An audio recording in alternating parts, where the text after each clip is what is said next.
పేదలకి ఉచిత పథకాలతో చిల్లర విదిల్చి లక్షల కోట్ల డబ్బులు దోచుకున్న కార్పొరేట్లకి రుణమాఫీ చేయడమే నేటి దేశభక్తి. రెడ్డి కొడితే కమ్మోడి దగ్గరికి, కమ్మోడి కొడితే మళ్ళీ రెడ్డి దగ్గరికేనా? వాళ్ళు ముగ్గురు ఒకటే బీజేపీతో కలిశారు కదా, అందుకే మనకు సొంత పార్టీ కావాలి. ఎస్సీల మీద జరిగే దాడులు అడ్డుకోవాల్సిన ఎస్సీ ఎమ్మెల్యేలు, ఎంపీలు, మంత్రులు ఏం చేస్తున్నారు? ఆధిపత్య కులాలకు ఊడిగం చేస్తున్నారు. ఉద్యమాలు వేరే, రాజకీయాలు వేరే. ఉద్యమాలకు నైతిక విలువలు, కమిట్మెంట్స్ ఉంటాయి. రాజకీయాలకు మాత్రం అధికారమే ఎజెండా. రిజర్వ్డ్ సీట్ లో ఒకసారి గెలిచిన ఎమ్మెల్యే, ఎంపీ ఎవరైనా సరే రిజర్వ్డ్ స్థానం కొత్త వాళ్లకు వదిలేసి జనరల్ స్థానం నుండే పోటీ చేయాలి. ఎస్సీ, ఎస్టీ, బీసీ మహిళలకు మాత్రమే దయ్యం లేదా దేవత పూనుతుంది. అదేంటో ఓసీ, బ్రాహ్మణ మహిళకు పూనవు. ఎందుకు ఫ్రెండ్స్? ఏపీ, తెలంగాణలో గల్లీకి ఒక దళిత సంఘం చొప్పున వేల సంఘాలున్నాయి, కానీ ఒక్క వివక్ష దాడిని తిప్పికొట్టే దమ్ము లేదు.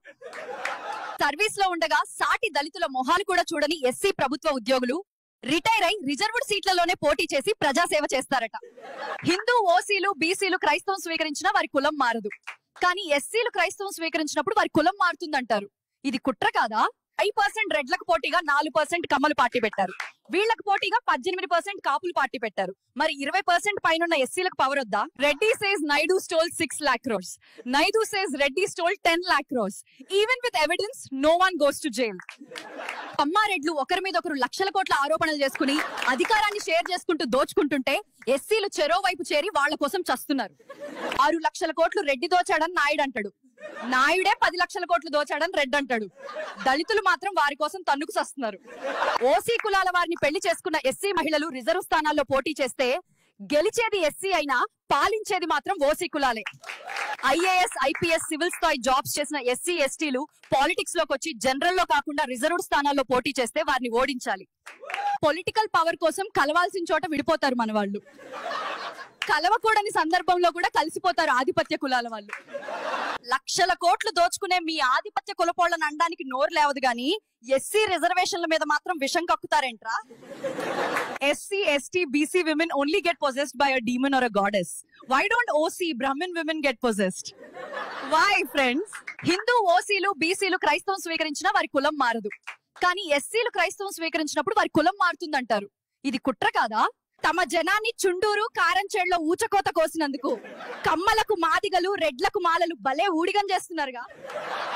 ఏపీ అసెంబ్లీ 175 సీట్లలో 29 ఎస్సీ, 7 ఎస్టీ కలిపి మొత్తం 36 రిజర్వ్ ఎమ్మెల్యేలు ఉన్నారు.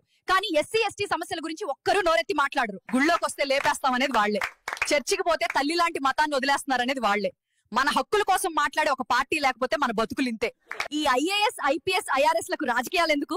కొత్త తరాన్ని రానివ్వకుండా రిజర్వ్డ్ సీట్లను డబ్బుమయం చేసిన వీళ్ల గురించే అంబేద్కర్ బాధపడింది. Who is a true leader? A leader is not someone who sacrifices the lives of those who trust him, but someone who gives his life for those who trust him. AP, తెలంగాణలో political ground ఎలా ఉంది? అధికార ప్రతిపక్షాలన్నీ బీజేపీతో కలిసిపోయాయి. ప్రజలు సరైన ప్రత్యామ్నాయ party కోసం ఎదురు చూస్తున్నారు. అసలైన నాయకుడు అంటే ఎవరు? నాయకుడంటే తనను నమ్మినోళ్ల ప్రాణాలు బలిపెట్టేవాడు కాదు రోయ్, తనని నమ్మినోళ్ల కోసం ప్రాణం పెట్టేవాడు. Who is a true leader? A leader is not someone who sacrifices the lives of those who trusted him, but someone who sacrifices his life for those who trusted him. అందరూ హిందువులందరూ మన బంధువులే. ఆ బంధువుల్ని ఇల్లద్దెకి అడిగి చూడు, నీ మతం అడుగుతారో లేక నీ కులం అడుగుతారో తెలుస్తుంది. నిజంగా ఆర్థిక సమానత్వం ఎలా వస్తుంది? పేదరికంలో ఉన్న ఓసీలను ఎస్సీలలో కలిపి ఆర్థికంగా డెవలప్ అయిన ఎస్సీలను ఓసీ కులాల్లో చేర్చండి. What is the real tribute to Ambedkar? It's not worshipping his statues. It's Dalits forming their own party and achieving political power. ఇండియాలో క్రైస్తవుల సంఖ్య ఎలా లెక్కిస్తారు? బీసీసీగా ఉన్న దళితుల్నే క్రైస్తవులను లెక్కిస్తారు. మతం మారిన ఓసీ, బీసీ కులాలను క్రైస్తవులుగా లెక్కించరు. దేశం ఎవరి వల్ల నాశనం అవుతుంది? రిజర్వేషన్లతో చదివే వారి వల్ల కాదు.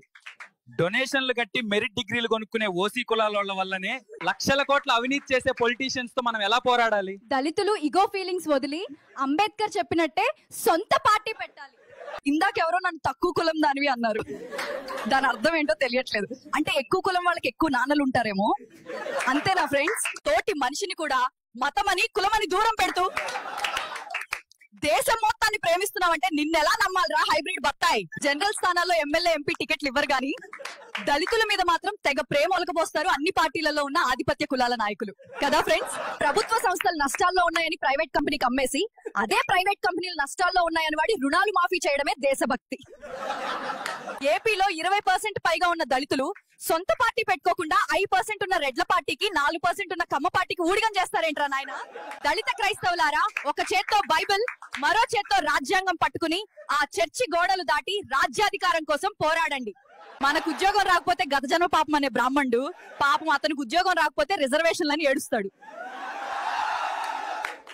నాయకత్వం అంటే దారి పొడవునా ముందు నడవడం కాదు, కొత్త బాట వేయడం, త్రోవ చూపడం, కొత్త తరం నాయకులను తయారు చేయడం.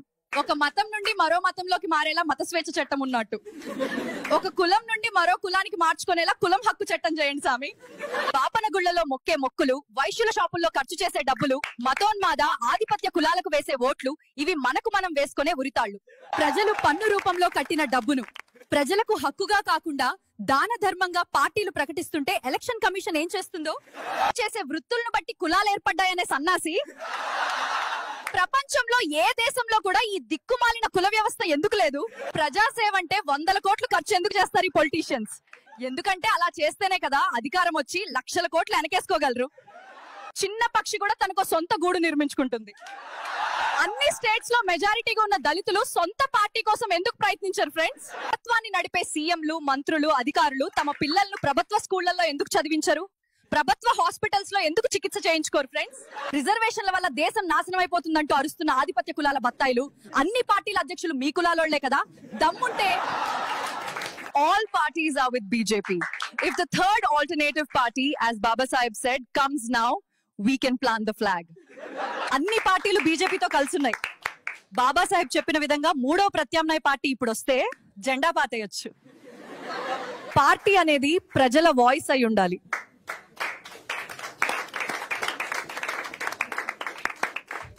ప్రభుత్వాన్ని నడపడం రాని అసమర్థులే ప్రభుత్వ సంస్థలను ప్రైవేట్ వారికి అమ్ముతారు.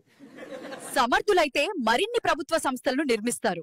అన్ని పార్టీల్లోనూ ఎస్సీలు ఉండాల్సిందే. సరే, మరి దళితులకంటూ సొంత పార్టీ ఉండాలని అంబేద్కర్ చెప్పారు కదా, అది ఎందుకు చెప్పట్లేదు ఫ్రెండ్స్? టీడీపీ, వైసీపీ అధినేతలు ఇద్దరు కాంగ్రెస్ లో ఎదిగి అవకాశాన్ని చూసి మరో పార్టీలో చేరి ముఖ్యమంత్రులయ్యారు. దళితులు వారిని ఆదర్శంగా తీసుకోవాలి. అందరూ నాయకులవలేరు. ముందు నడవాల్సింది కొందరు, వెనకుండి నడిపించాల్సింది కొందరు. వ్యూహ రచనే అసలు గేమ్.